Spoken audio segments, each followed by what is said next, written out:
आपको हम आरोही और अवरोही क्रम सिखाएंगे। आरोही और अवरोही क्रम हमारे गणित में आया है, लेकिन हम भूल जाते हैं कि आरोही क्या होता है और अवरोही क्या होता है। आरोही और अवरोही में ये जो तस्वीर बनी हुई है ये अपने को अच्छे से समझाएगी कि आरोही क्या होता है और अवरोही क्या होता है। इसमें आरोही क्रम है, देखो आरोही, इसमें 3 शब्द है, इसमें 3 इसमें ध्वनियां हैं। देखो आरोही, और इसमें कितनी हैं 4, अवरोही।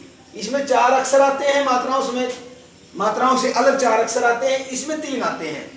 तो जिस 3 आते हैं वो छोटा हो गया। इसकी एक सीधी पहचान ध्यान रखना कि जिसमें 3 आते हैं उसमें पहले छोटी संख्या आएगी, और जिसमें 4 आते हैं उसमें बड़ी संख्या पहले आएगी।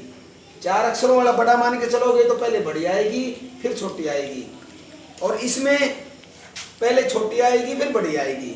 आरोही का मतलब होता है चढ़ते क्रम। हमारे पास कोई भी संख्या हो, कितनी बड़ी बड़ी संख्याएं हो हमारे पास, 4 अंकों की संख्या हमारे पास, एक 3 अंकों की संख्या है, एक 2 अंकों की संख्या है।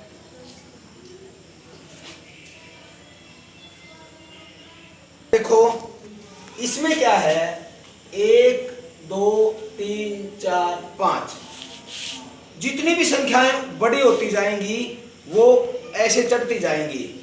हमारे पास 4 संख्याएं दे दी बड़ी बड़ी, मान लिया बड़ी बड़ी 4 संख्याएं दे दी, उसमें कोई 5 अंकों की संख्या है, कोई 2 अंकों की संख्या है, कोई 10 अंकों की संख्या है, कितनी भी बड़ी संख्या हो, हम पहले ये गिनेंगे कि उसमें कितने डिजिट दे रखे हैं।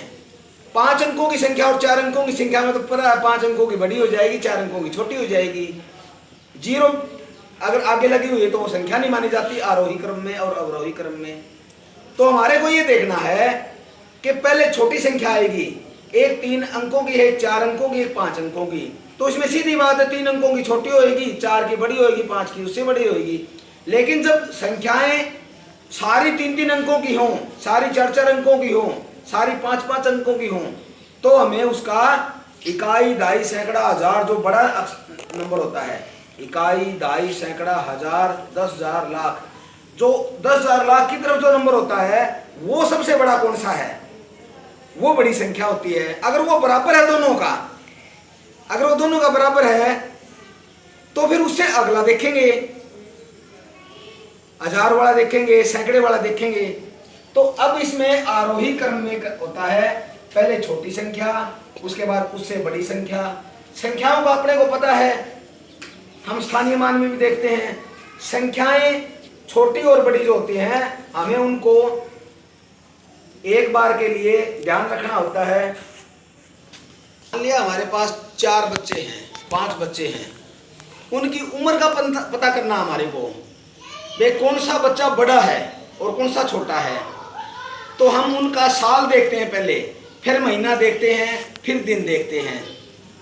तो जो बच्चा बड़ा है, एक उससे छोटा है, एक उससे छोटा है, फिर उससे छोटा है, कितने भी बच्चों की संख्या हो, चाहे कोई भी जमा घटा के सवाल हो, उनमें हम आरोही क्रम में हम क्या करेंगे, पहले छोटी संख्या आएगी, उसके बाद उससे बड़ी संख्या आएगी, उसके बाद उससे बड़ी संख्या आएगी, उसके बाद उससे बड़ी संख्या आएगी। इसको चढ़ता हुआ क्रम भी बोलते हैं। इससे हमें संख्याओं का कम और ज्यादा पता लग जाता है। घटा जब हम करते हैं ना तो उसमें बड़ी संख्या ऊपर होती है और छोटी संख्या नीचे होती है। अगर छोटी संख्या नीचे हो जाएगी तो फिर घटा कैसे होगी। जमा करते हैं हम, जमा में तो हो जाता हासिल चली जाती है, लेकिन बड़ी संख्या में से छोटी संख्या घटाते हैं।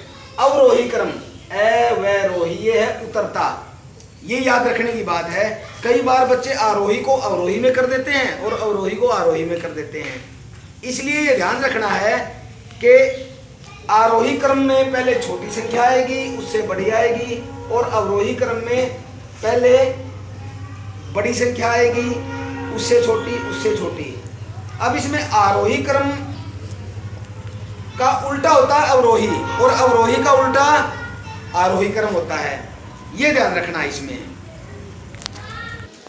हमारे पास मोटे तौर पर हम लेते हैं 4 संख्याएं ले लेते हैं, 1000, 2000, 5000 और 10,000।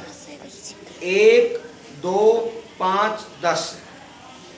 1, 2, 5, 10। 1, 2, 5, 10। इनमें से पहले जो संख्या आएगी वो है, फिर 10,000 ये आएंगी। और अगर हम अवरोही क्रम लिखते हैं तो उसमें पहले 10,000, 5,000, 2,000 और 1,000। ये छोटी संख्या दे रखी है, 1, 2, 3, 4, 5। ये छोटी संख्या समझाने के लिए दे रखी है, आसानी से याद हो जाए।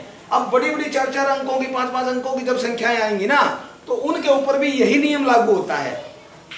उनके ऊपर भी यही नियम लागू होता है। तो ये उतरता क्रम है, उसके ऊपर भी यही नियम लागू होता है कि हम आरोही क्रम और अवरोही क्रम इस प्रकार लिखते हैं।